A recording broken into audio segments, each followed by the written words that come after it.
మాదిగ కులం లేకపోతే ఈ సమాజంలో ఒక్కడు బతకడు మాదిగ కులం లేకపోతే వాళ్ళని తక్కువ కులం అని చెప్తారా? ఏ నా కొడుకురా మాదిగ కులం తక్కువ నా కొడుకు అని చెప్పింది?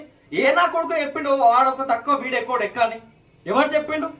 ఎవరన్నా రాసిండా? ఏమన్నా చెప్పిండ్రా?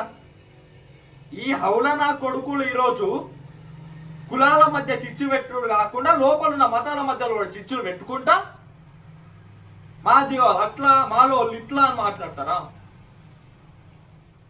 ఈరోజు మాదిగలారా మీరు అందరు గుర్తుంచుకోండి, ఇంతే ఊకుంటే ఇంతే చూతే నాకు ఇంతే రుబాబ్ చేసుకుంటా పోతారు. మళ్ళీ ఇంకొక 5 ఏళ్లలో మనకి ఏమే ఉండయి, మళ్ళీ ఊరు బయట ఉండాలి మనం, అంతే. మళ్ళా చెప్పులు ఉడుకుంటేనే బతకాలి మనం, జీవితాంతం మజా అవుతుంది.